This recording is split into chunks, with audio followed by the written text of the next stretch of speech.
Just grabbed him by the throat, and he basically knocked me out. One of the players made it very obvious he wasn't very comfortable with me, you know, and I was like, trust me, mate, you're safe. Don't flatter yourself. You have got nothing to worry about. Mate, where's your moustache? I just walked into the mirror this morning and I was just like, I'm over it. There's a big difference. It'd be like Tom Selleck without a moustache. That was the moment my life changed. He gave me the book, and even though it was humiliating, I just said, I can't read. And he says, oh, do you have dyslexia? I said, I've never been diagnosed. He said, mate, that's not a problem. We'll tape it for you in the old cassette tapes. It didn't sound like much, but it changed my life. Oh, yeah, that's a beauty. Mate, that's 10. Particularly if you had seen that live, that would have been just gold.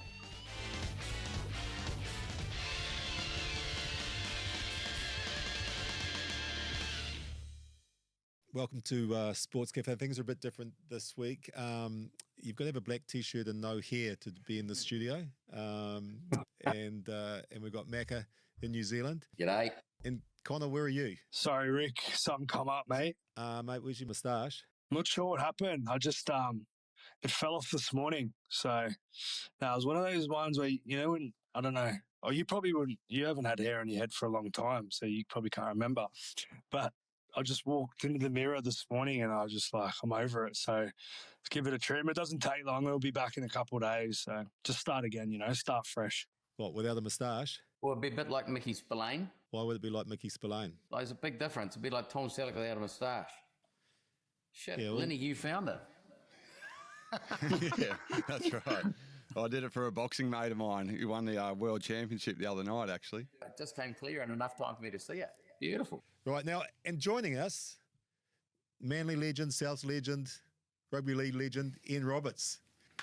G'day, fellas. It's a very nice introduction, mate. Also got no hair and a black T-shirt. Yes. Well done. Fantastic. So what do you do these days, Ian? What do I do? Got to ask myself that same question every day I wake up. What do you fucking do? My bread and butter is I work for, I'm part of an education program. We started off doing the NRL, but it's in and around inclusion, diversity and belonging. We now do, every sporting body, every major sporting body in Australia, basically. We're currently doing the Australian Border Force. And when I say every major sport, I'm talking everyone, the AFL, ARU, A-League, women's games as well, the basketball, the softball. What do you teach them? Like you say inclusion, what do you teach them? It's 15 years ago, the NRL were having, you can probably remember the NRL were having some off-field issues with their players. Yeah, one or two. And they wanted to come up with something where the players would basically just listen, like, guys, we need you to pull together here, and you're in the spotlight 24/7. We came, and then they approached myself and a couple of other actors just to do something to maybe engage the players in a different form. I love how you describe yourself as an actor. Yeah. How do you describe yourself as an actor? Because to us, you're a rugby league player who's scared the shit out of Mark Ellis. Yeah, that's right. That's, but, mate, I reckon you're bigger now than when you were playing league, aren't you? I'll take the compliment, mate, but trust me, the camera adds 20 pounds. So, but I'll take the compliment. So playing mate. weight, you were heavier? Yeah. I'm about 105 now. I was about 110. Yeah, and is that something that you focus on? Obviously, I haven't had children to bring up, right? So I've been able to be a bit more focus on yourself. You focus on myself. Yeah, my partner and my partner is also quite athletic, and but I will say my partner works for for Jason Clare, the Federal Education Minister. He's an ex-teacher. He's the brains in this organisation. I like to say I'm really good at lifting heavy things, right? So the combination works. But yeah, I haven't had that responsibility. I'm 60 years old. I'm in fairly good nick. Yeah. Rick, you're probably about the same height, but do you look at Ian and go, if only I'd made some of the better life choices? No. Do you look at Ian and go, that's the guy that scared the hell out of me when I was playing for the Warriors? Oh, fucking A. Too right, I do. What was he like to play against, Macca? Well, bloody frightening. I think there was actually one or two occasions where I pulled a hamstring before I played Manly. not literally, but figuratively, and sat on the bench. That's, I mean, you guys were bloody brilliant, and Reggie spoke of you with such high accolade. Yeah. I was on the phone to Wendell Saylor just before we walked in. Actually, great guy. Like me and Wendell, great. He reckons you nearly killed him one day, and if it wasn't for our mate Gordy Tallis to step in, he reckons he was brown He's bread. talking about up in Townsville. Yeah, that's I know right. exactly you were the playing moment. for the Cowboys, and obviously Wendell, bit of a homecoming for him, crowd against him, and he reckons if the Raging Bull didn't step in, he was gone. You definitely need some big mates in league, that's for sure, you know. You need some of the, you needed it in rugby union as well. The difference between league and rugby obviously was league was a bit more front-line confrontational. Yeah, but very much. The dark arts at the bottom of a ruck, you know, you needed your props to flop on top of you so you didn't get the slipper put into you or an eye taken out, or even worse still. Lots of things can happen when the camera can't see it. We were talking off air about, you know, you like the new rule changes. Oh, I love the physicality. Mate. Are you happy with where the rules are now? Well, I mean, right now, like, the science is in, mate. Like, you know, we have to cut as many potential head knocks out as we can. Like, you know, potentially and you know, it can be quite catastrophic. The consequences we know that's real, right? Like, and I'm all for it. Like, you know, there's not. There obviously, because of the rule changes, there isn't the old confrontation. I mean, even you look at the scrums, man. You got wingers and that packing in the scrum. Like, I reckon, apart from hookers, halfbacks, and fullbacks, everyone else is interchangeable. Like those specific, like, but everyone else is interchangeable. Like, there's not the confrontation there used to be, but there's reasons for that as well. It's because it's dangerous. Like, and we have to, you know, first and foremost, we have to make the game as safe as we can. So, but I mean, I was looking back at some footage today, and the hit you put on Potter, is it the fullback? St. George. Yeah. When you played, though, did you enjoy putting those hits on? Because you seem to. Yeah, but it was a different working then. The game was much more, like I said. Your role. Yeah, that was it was much more confrontational. Like there was a lot more one-on-one, like clashes and that whole dominance. The game's much more free flowing now. There's more points scored. It's, you know, there's more athleticism in the game. And look at those wingers, man. The way they're scoring tries, diving for the air, putting the ball around the post and still putting. It's so fantastic. It's so magnificent. Going forward. But it's fantastic to watch. You know, I understand why people are coming out to the game. I'm one of the Dally M judges. I mean, but in saying that, I really enjoy now just watching 3 or 4 games. I don't care who I'm watching. I think the game now is, and it's so much quicker. Like I said, like you got front rowers running 100 metres in 13 seconds, mate. Like it's crazy stuff. Just on that, do you look back on the stats, being a Dally M judge? When I'm judging the game, you know, you look at metre, you know, like the metres gained by individual players and that type of thing. The thing that I do miss in the game, there doesn't seem to be the second phase play that there used to be. There used to be a lot more second phase play. You know, that's how we used to break good defensive teams up. There isn't that type of second phase. Well, there doesn't appear to be. And maybe I'm just missing it in the games I'm watching. I just don't see it. But just the offload, you know, those small offloads already. Yeah. So, Ian, mate, you're probably a Manly fan. You know, played a majority of your career there. How excited are you by the addition of Kieran Foran coming on? Obviously, he's made a terrific start to his coaching career, 4-0. Do you expect that it's a role that they're going to offer him full time? And does it make you excited for the future of the club?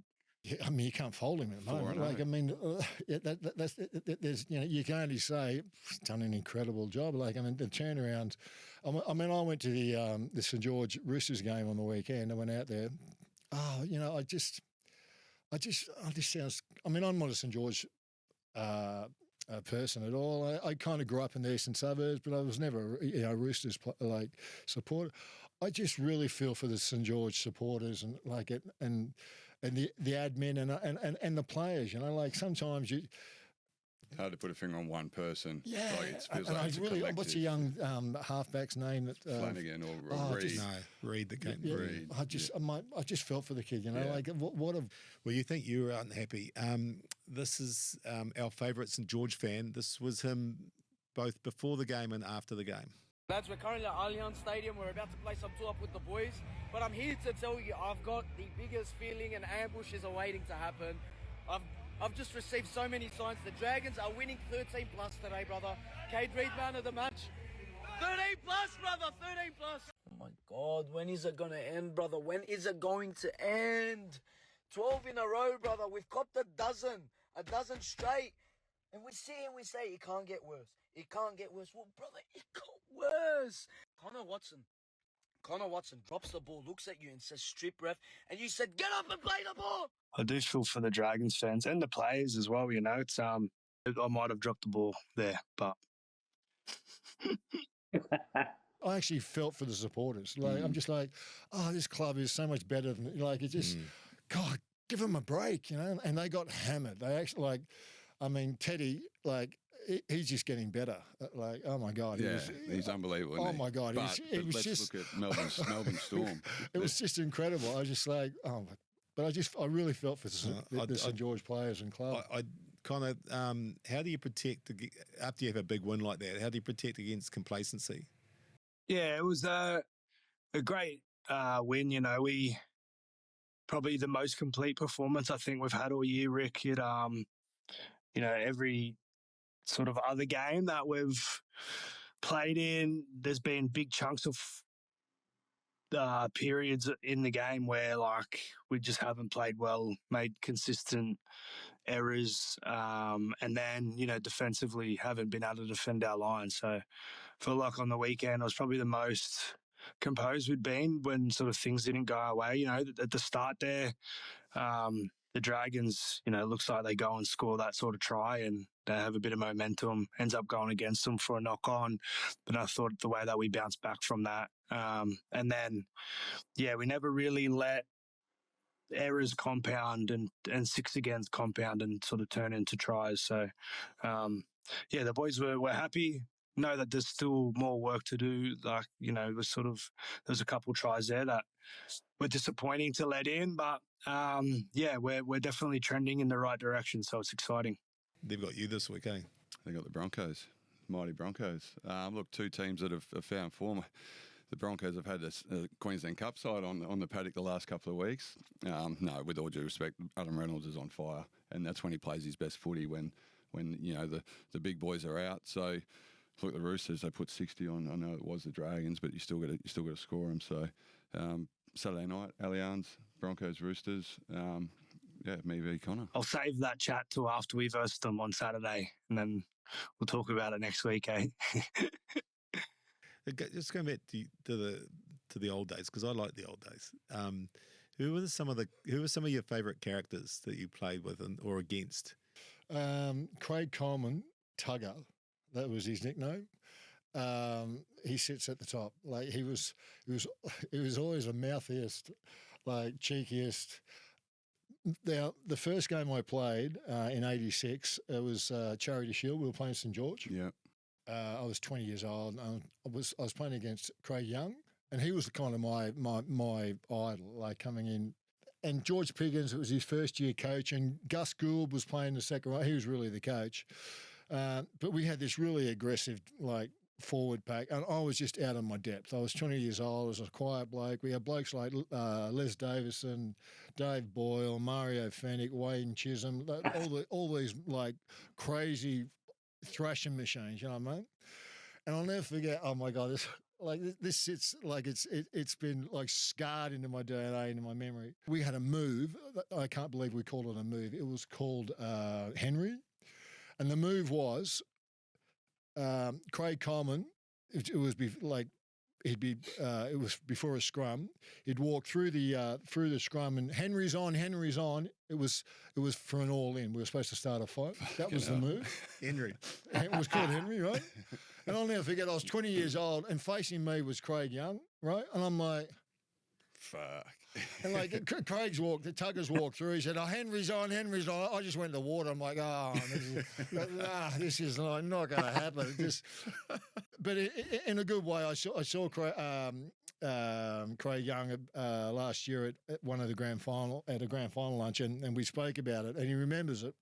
But like he kind of did me a favour. He just grabbed me by the throat, and he basically knocked me out. Like he just put me out of. Like I was not that I was terrified. I was like, this is Craig Young. It's like I can't hit Craig Young.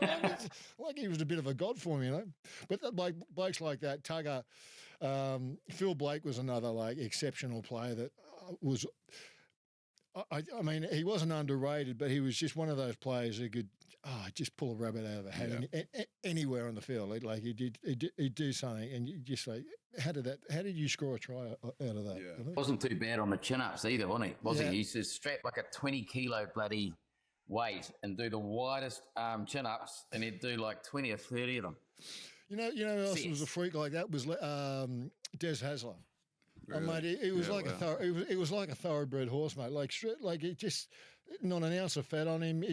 He'd be at training before our training started. He'd be doing 400s and he'd be on the old Urco. Yeah, remember the old Urco grinder? Yeah. He'd train for an hour before training started. The Desi was a bit of a freak like that. But you know who else, like this is going to surprise people, for endurance stuff, I'm now going back to the dinosaur stuff. We used to do like 800s and 400s. Yeah. I don't even know if they do that stuff now. Not so much. No. But anyway, but Cliffy Lyons used to be a freak, mate. Like he was always, he'd always lead any of those long distance road runs or the 800s and like then he'd have a dart. Yeah. Like he was just he was such and he's a champion bloke.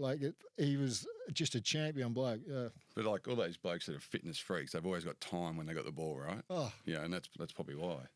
Cliffy didn't know what he was going to do until he'd done it. You know what I mean? Like he had the ball and he'd carry it in both hands. He'd be out there and no one knew it was going to. Yeah. One of the things, obviously, that you're well known for is that you were one of the first NRL players to come out as gay. But obviously, before you came out, sounds funny. It sounds like there's been a whole flood of, you were one of the first. Yeah. What happened after you? Like you was expecting others. You were one of the first. Oh my, there's been like, I don't know. I bet you were the only one I can think of. No, it just sounded funny the way you said it. Sorry, mate. But before that, or even after that, was that something that was brought up on the field? That's something that you had to deal with? Look, I've always been I've always known I was same-sex attracted ever since I was a kid, and I've never had an issue with it. But I've always known everyone else had an issue with it. Like I've always been comfortable with it.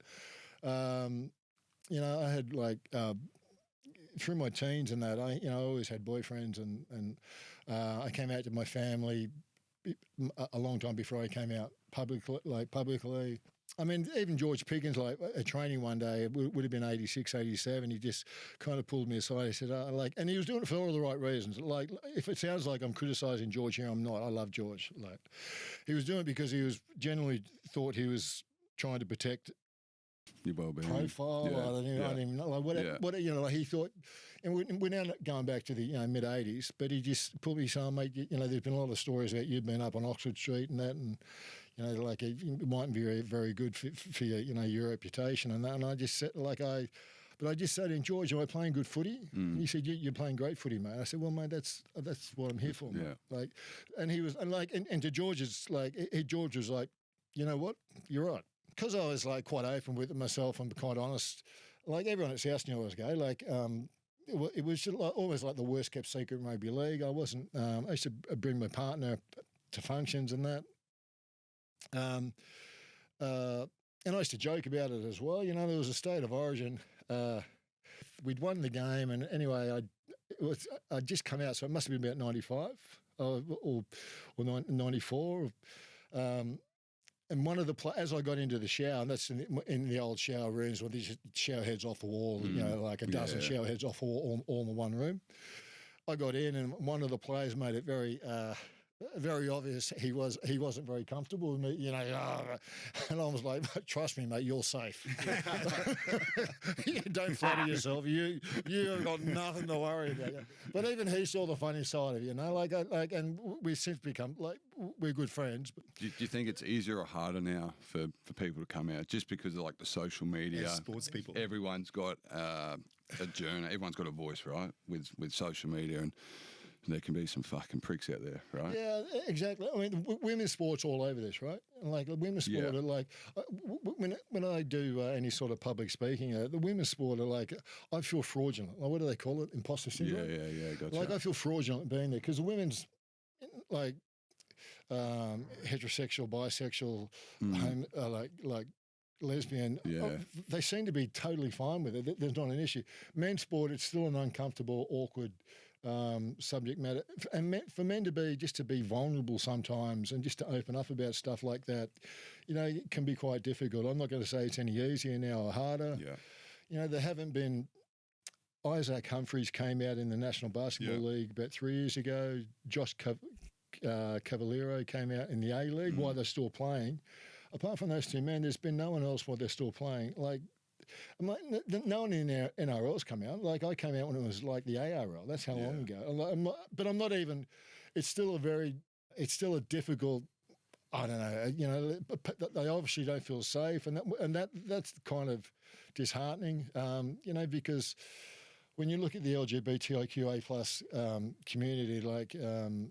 Self-harm and suicide rates, they're still on the rise. Like, it's crazy, mate. It's, we've just had that at the AFL player with that homophobic slur, like stuff like that. And then the way the AFL handled it, which I just thought was like, man, I don't think they could have handled it any worse. But every time something like that happens, I promise you, there are kids out in the regional areas who are struggling with their own like sexual identity. They mightn't have heard the political news of the day or what's happening over in the Middle East, but I promise you this, they definitely heard that. Yeah. But I think societally, there's who cares these days? It's a wonderful thing. Each to their own. If whatever makes you happy, no skin off my nose. Whereas, within that sporting environment, obviously the requirement to be seen as whatever it is the thing that puts pressure, and possibly the fact that you're, with notoriety through your public persona, the ability for people and the haters to hack on you might make it prohibitive in the sporting sense. But societally, mate, do whatever knocks you out, mate. As long as you've got a smile on your face, and it's a no dicks policy, as long as you're not a dick, you do whatever makes you happy. You just hit the nail on the head, mate. Like, it just comes down to personality. Like, if someone's a dick, they're going to be a dick regardless. Like, you know what I mean? Like, regardless of sexuality, regardless. Did your teammates handle it well? They support you? Like, if an opposition said something or... Again, like, if I'm being truthful, but it was at a stage where it wasn't even about that. Like, I don't know how to explain this. Like, I didn't care if they handled it well or not. Like, I was always, like, I didn't ever do anything to make anyone feel uncomfortable. You also learned... You mature, there's a certain maturity, and like all those people that didn't, most of them, I'm now like totally fine. Like it's, as we age, we kind of like those changing rooms are just a wonderful place to take the piss out of one another. Exactly. And the tighter you are. I mean, it wouldn't have bothered me a jot if I had a mate who came out in a team who was like that, but I'd have been right up them. I'd have been giving them as much shit as I could. Yeah, exactly right. Expecting as much back, but that's just, you're still a brother. It's camaraderie, so mate. Like, it makes it camaraderie. You're like, bigger than I am. But I used to jam up all the time in the showers, mate. Like, Jesus. It helps when you're the enforcer. Yeah.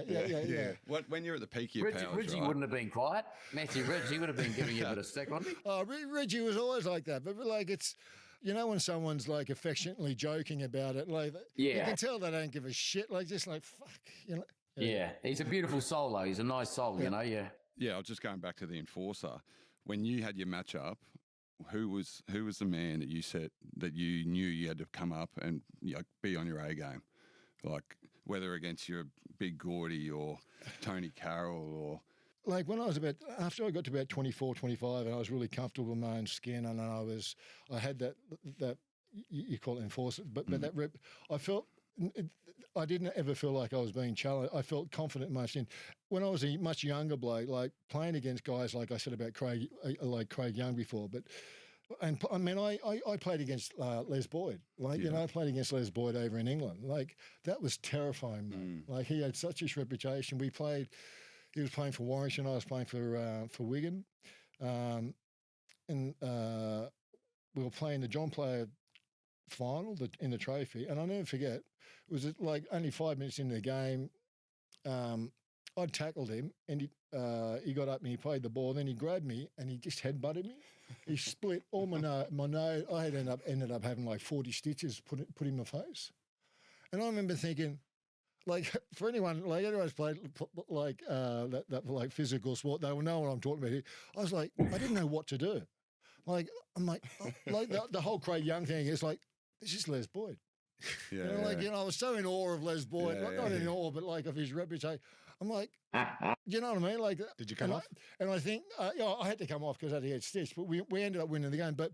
And that's what I mean about being mature. Like, when you mature as a player, you get over all that but stuff. you were that guy for the young guys coming through. Later in my career, absolutely. And did you find that the young guys trying to test themselves out?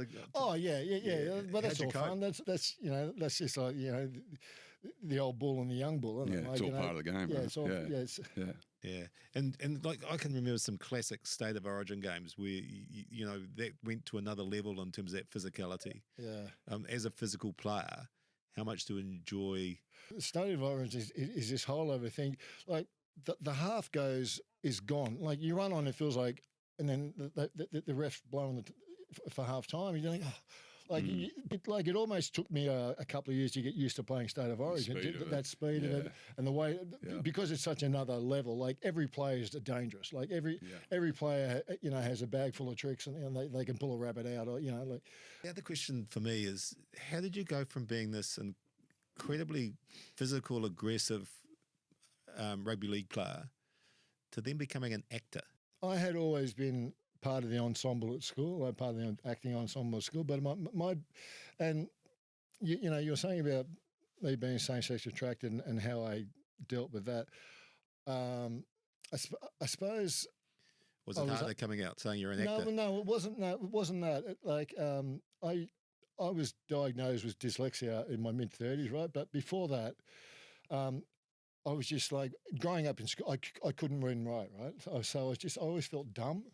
And like that was my biggest shame. Like, wasn't being same-sex attracted. The fact that if I was ever made to feel embarrassed, when the teacher, like in reading class, and you'd have to read page 34 or 35, you have to get up in front of the class. I used to make it about something else. I'd kick the table over and get sent home. Like, I was always really ashamed and felt very like small because I couldn't read. I always felt dumb. That was my big. And then. After footy retired, I just wanted to get back into doing some like community acting, like community stuff, theatre. I was walking by NIDA. My car had broken down just up the road in Kensington from NIDA, the National Institute of Dramatic Arts, the major like acting centre in Australia. And I just thought I'll pop in there and see if there's someone that can help me, like maybe get me back into. And I met a teacher by the name of Kevin Jackson. And they say there's that one teacher in your life that changes everything. Yeah. I mean, I was 34 at this stage. I retired from footy. That was the moment my life changed. He gave me the book and I couldn't read it. And I kind of look at him and he says, "Oh, what's the matter?" And I just like, it was one of those moments you just think, I've just got to tell him. I just even though it was humiliating, I just. I can't read. And he says, "Oh, do you have dyslexia?" I said, I don't know. I've never been diagnosed. He said, "Oh, mate, that's not a problem." But because he made it was so not a problem, like it blew me away. Like he just said, "Oh, what we'll do is we'll tape it for you in the old cassette tapes." He said, "Go home and listen to the tape. You learn the piece, and when you're ready, come back in and we can start from there." So that didn't sound like much, but it changed my life. Like I did that. Right. I went back in to see him a week later, and then I started seeing him like every week. And then at the end of the year, he just said, "Why don't you try for the degree, like the 3-year degree?" And I thought I was too old. And he says, "Oh, mate, if you're good enough, you're old enough. It works both ways." And for the first year of the course, even when I got into NIDA, we were doing all this taping stuff privately. Like no one else knew about me. I was doing this because I couldn't read and write. Like it totally changed my life and my outlook on perspective and. What a good dude.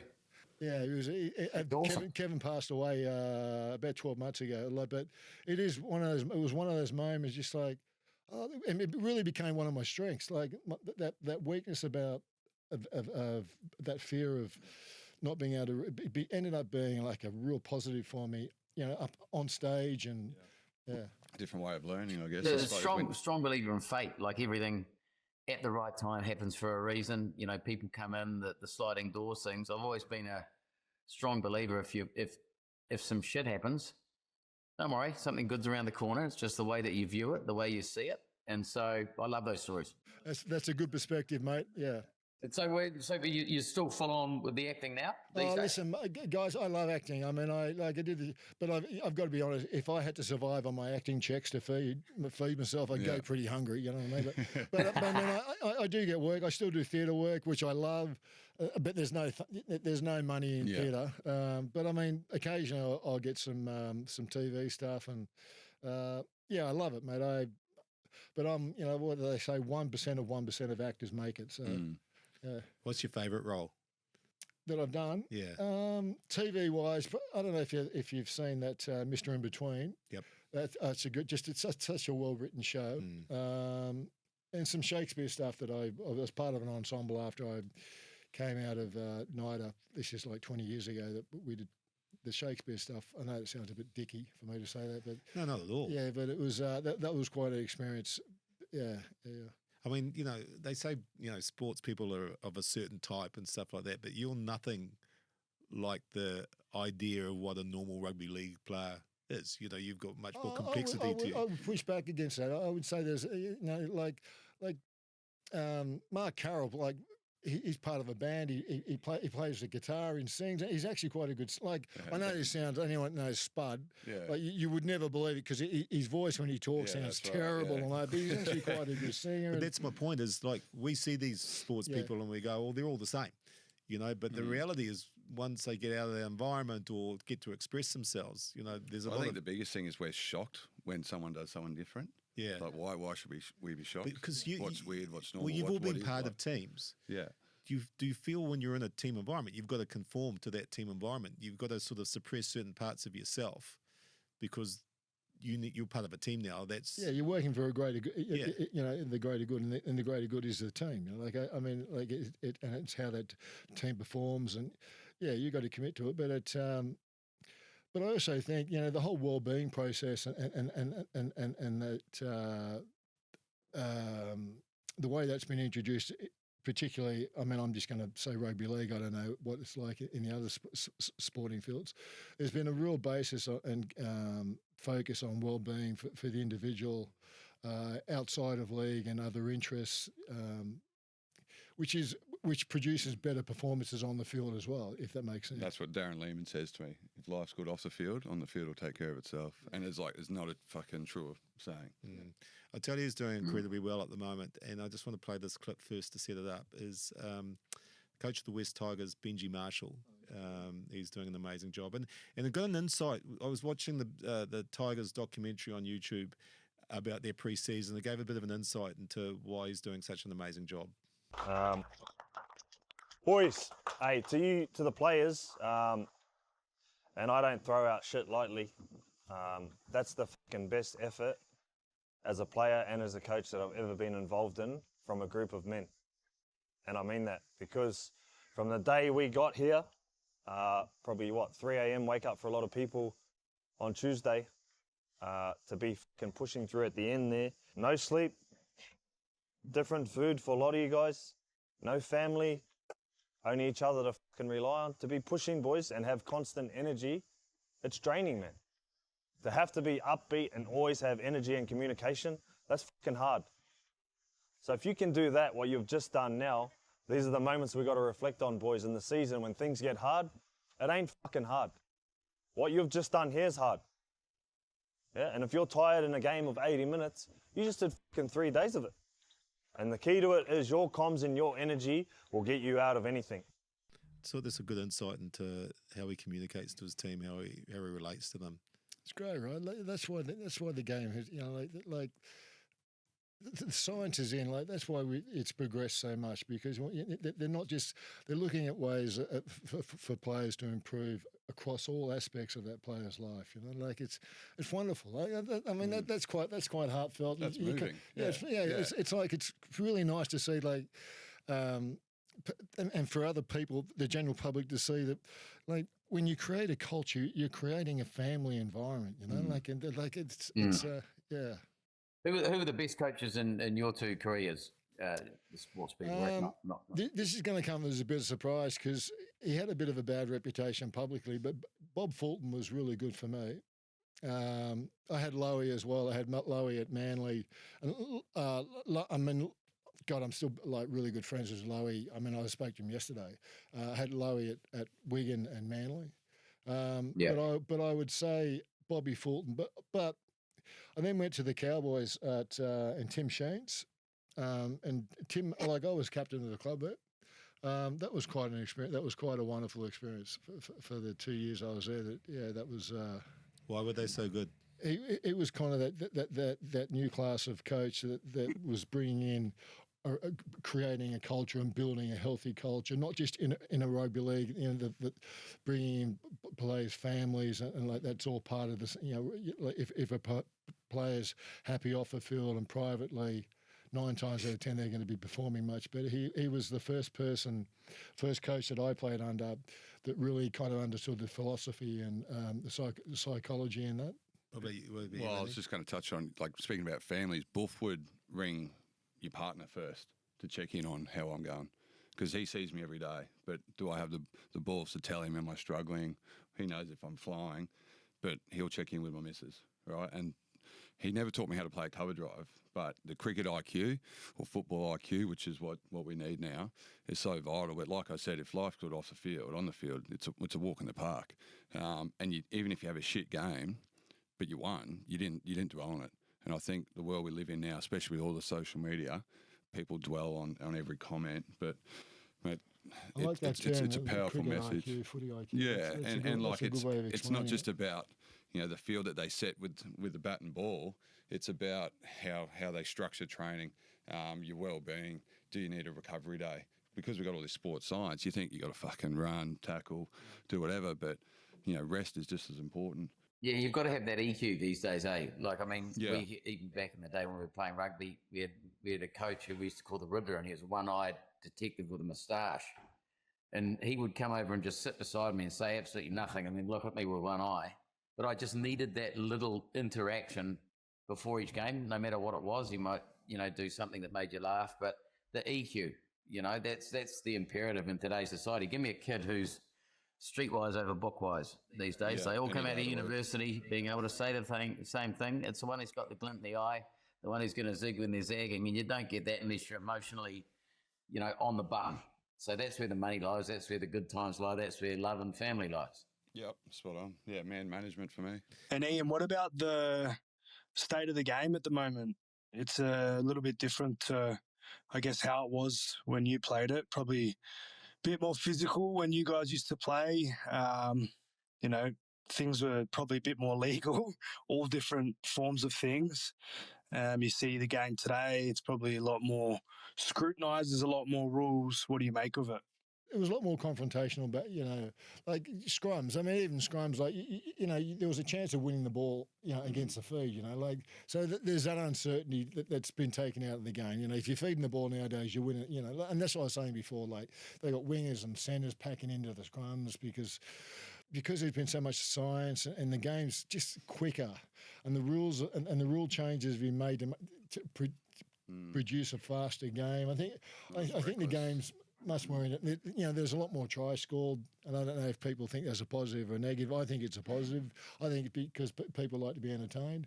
But there's also the downside of that, and I will say we saw it a couple of times on the weekend, is there can be some big blowouts. Yeah. Once a team gets a roll on, like you get back-to-back 3 or 4 backs to sixes. Yeah.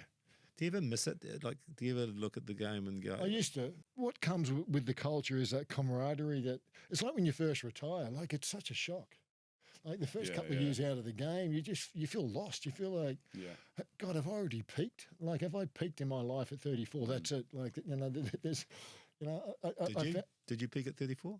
No. Well, I mean, I was lucky. Like, but again, maturity comes into that. You learn to find things like the acting in that. Like, really, like.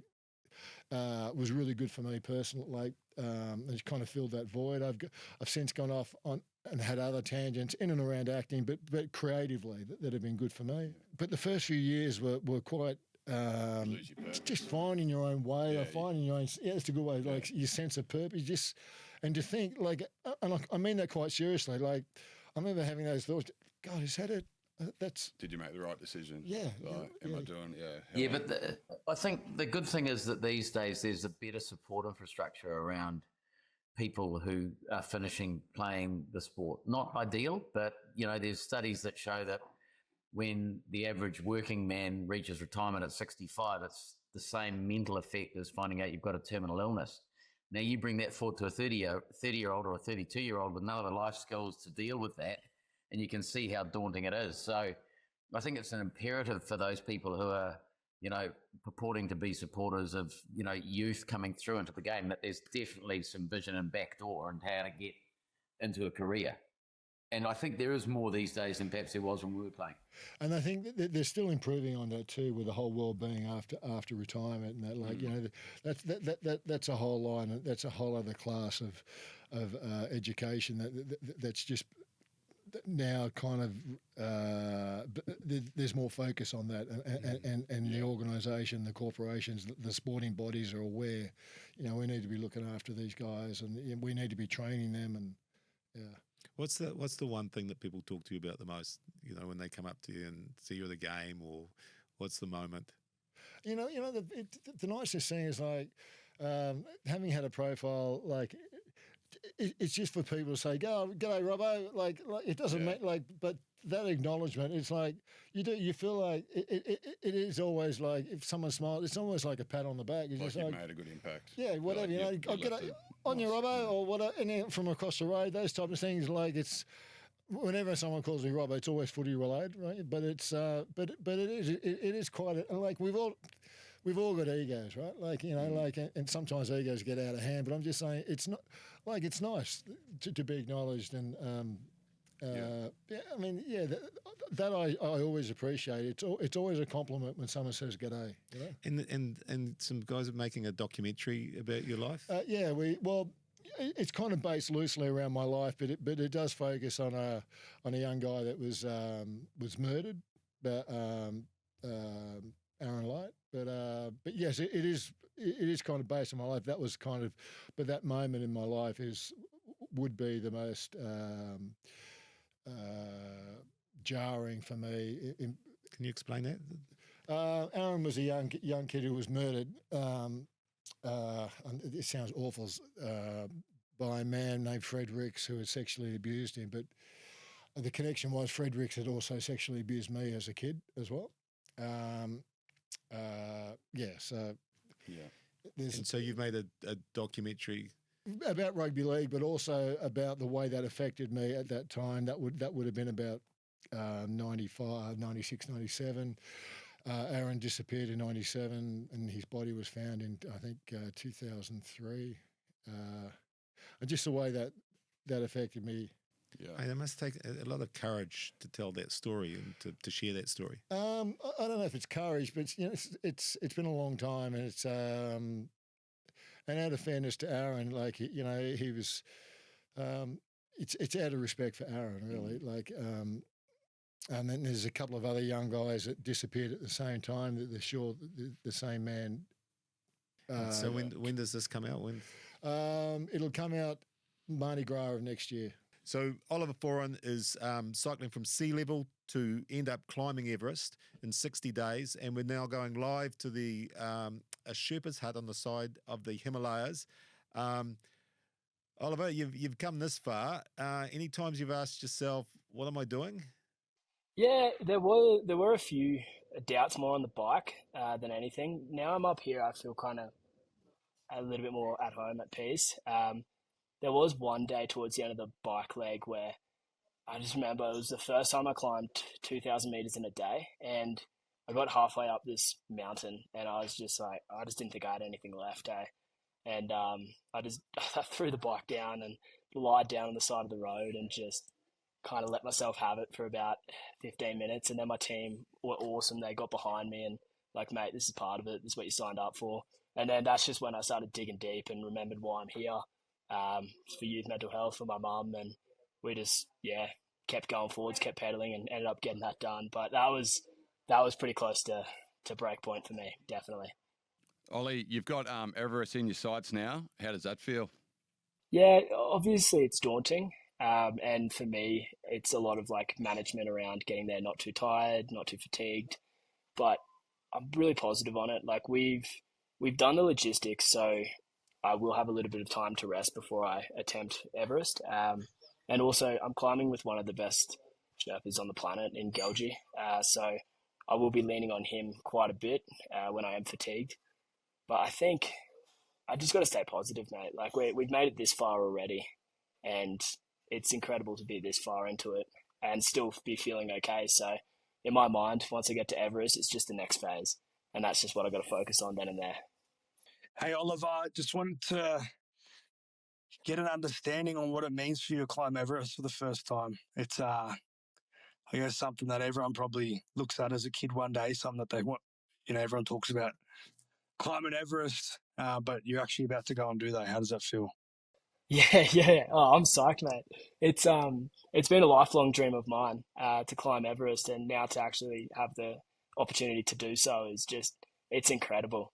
And like, as I said before, like once I get there, I'm just going to give it everything I got, because it is that kind of once in a lifetime opportunity, right? It's the biggest mountain in the world. It's, the highest point on earth. Like for a second there, if all goes well, I'll be standing on top of the world, which is just incredible. So mate, I feel blessed. I feel stoked that a lot of people have backed me this far as well, and I've been able to get the opportunity to do so. So I'm psyched. I'm psyched. You actually had a fall in the last couple of days going downhill. So because it's not just about conquering Everest, you've got to get back down as well. Yeah. Like the summit, the end is not at the summit. You got to get back down to base camp safely. That's where this expedition will end for me. That was a silly mistake. I've a few little nicks and cuts on the hand now, but I think that was just a bit of a lapse in judgment and a little bit of lapse in concentration. But yeah, it's all about getting back safely, and I think that also I'm happy it happened a little bit lower. So now I've kind of snapped myself back in, and I'm a lot more focused on where my feet are going. Fuck that. You get to the top and you think a helicopter's going to come get you. Yeah. No, you got to get back down. You walk downstairs when you're fucked, and it's just as hard, right? Yeah. And he's doing it to raise awareness and funds for youth suicide. Yeah. So just an incredible young man, isn't he? Yeah. That's we've had a couple of updates with him, so it's been good to chat to him along the way, and hopefully we've given him a little bit of inspiration as well. Yeah. How about John O'Riddler, who swam from North Cape to Wellington, like 1,300 kilometres, just recently finished, and for bottom trawling, to try and stop bottom trawling. But these endurance events, they're getting bigger and better, aren't they? More mighty. Also, when are you going to do one, Rick? People that want to change the world, want to shake things up. I think you've got to give them utmost respect. Not sitting around doing a podcast. Actually getting out there and doing something. Mako, you swam the 4 harbours of New Zealand, didn't you? Yeah. Well, it wasn't 1,300k, but we swam 4 harbours in a day, which was for Ronald McDonald House back in the day. Which we started the first one in Dunedin, which is full of great whites, wearing one of those sort of at about 5 a.m, wearing those luminous things so the boat could see us when we went. I was going like that's like a lure.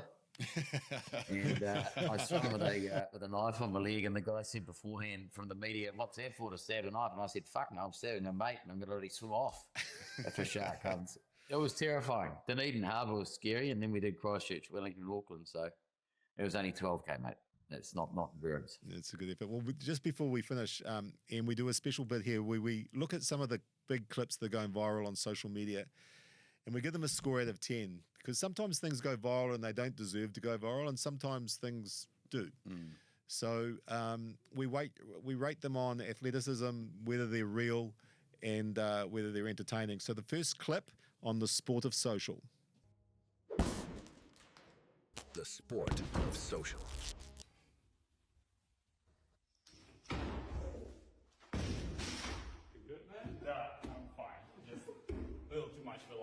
Bruh, what the? He's just a skinny weightlifter. He didn't have any weights on the weight. Just overbalanced. Oh, has he got a pillow down there? Is this like a Don't believe it, Macca. No, I don't believe it. I think he's gone straight into a pillow. That's why he's had a shot. Well, you reckon? Because I'm giving you the 3. A 3? Not buying it. All right, not real enough. What do you reckon? Yeah, the weights. There's no weights on it, and when he falls, Does he look like he could lift weights? Well, it's not even that. Like It's out of camera. You ever done a lift where you passed out? Like I don't know. Like if you ever done when we used to do powerlifting and footy, like I've done one when the blood goes. You literally pass out, right? That didn't look like anything like that. That's why I couldn't work out if that was fair dinkum. It's a 3 or 4 for me. Rick. What do you give it out of 10? Irish, I don't know. 4. Like I just. See, I thought it was funny. Pretty funny. It's like an 8, I reckon. No, we've been stuck in Yeah, we knew that came from you, Rick. The next one from Mr. Lynn, our cricket clip supplier. This is Fielder of the Year.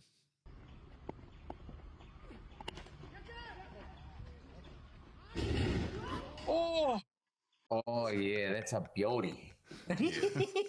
One more time. Play it again, mate. Play it again. I want to know, did he catch it? I think he did.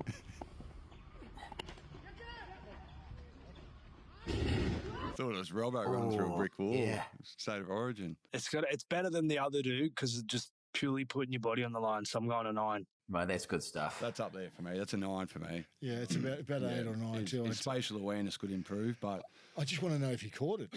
Yeah, where's the ball? to be fair, they do that in We baseball. used to play when we used to play backyard footy. If it came off the wall, you had to catch it with one hand. Is that right? Yeah, Remember that? yeah. Like, But in baseball, they do that, don't they? They get up One there hand, with one arm, bounce. Yeah. one mitt. Mate, that's 10. Particularly if you'd seen that live, that would have been just gold. Would you have done it, Macca? If the ball was in that space, would you have gone for it? No, but if I was sitting there with a couple of beers and I'd seen that, I'd have been squealing with delight. Right, now the final one on the Sport of Social.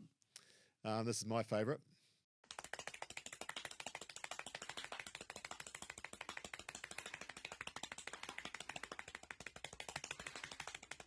I know what Mac I is don't going to know, but say. I'm somewhat aroused, but no. I'm only joking. Trust me, I'm only joking. Mac is going to have a go Well, at Rick fuck, Rick, here. don't take your shirt off, mate. No, he's done well, that bloke. He's done well. I'm going to give him an 8, 9. Yeah. I'm giving him a 10, just for intelligence and Timing's impeccable. Yeah. Yeah, that's old solid man stuff. Eight for me. That's solid stuff. 9. Look, it's not as good as the others for me, to be honest. It's good. It's good. It's more of a 7. What happens to the stuff that I send you, mate? Why don't you put that up? I sent it to the police. It's part of an ongoing file that they have on you. And That's why I couldn't get over it. yeah, No passport. yeah. So it's almost at the breaking point. Send us a couple more. And Yeah, prank call. Yeah. All right, then, well, Ian, it's been great having you to join us. And I thanks, mean, Ian. Legend, It's a mate. pleasure, guys. I didn't know what to expect, but that was much more. and also we don't know what to expect when we show up each week, so works in No, well. it's really good, really And constructive, just so thank before you. we finish, we have a philosopher on the show. It's not Mark. His name is Chur Ma Bro. My bro, Mr. Lavender, was lucky enough to catch up with Gerard Bill and his wife Rory, and he asked him this, bro. Gerard Beale, my bro's up, bro. Beautiful Royal Beale as well over here, which is Gerard's wife. She's a boxer as well. Yeah. It used to be. Gerard, are you more likely to become an NRL coach or last 3 rounds with your wife in the boxing ring? Just take note, bro. She's standing right next to you. I actually saw it come out of the game, mate. I thought she was going to get some. Forgot where I was I for a minute. she's a bit of red there. I thought the boxing was going to come out, so probably more likely to be NRL coach, you know. Do you agree with that? Yeah, I think you should stay there. That's a great answer from Gerard. And and I hear what you're saying. Would I scrap my missus? Absolutely not. Okay? She's going to hurt my feelings before she even puts a hand on me. But let me ask you this. You really think that it's a better alternative to be an NRL coach? In my opinion, it's a damned if you do and damned if you don't situation. That's what I think. Look at Bellamy, bro. He's under all sorts of fire at the moment because they're on pretty much their first losing streak ever. And I am not a Storm fan, but it's because of their dominance. And you mean to tell me that Bellamy's now falling off? Come on, bro. And they rode Benji so hard, bro. Made it almost impossible for him to build anything, especially after the Galvin situation. And look at him. What a turnaround. A 3rd on the table. Under the Warriors. So, I don't know. I mean, I'm not taking option A, especially if they're a trained boxer like Rory. But option B, bro.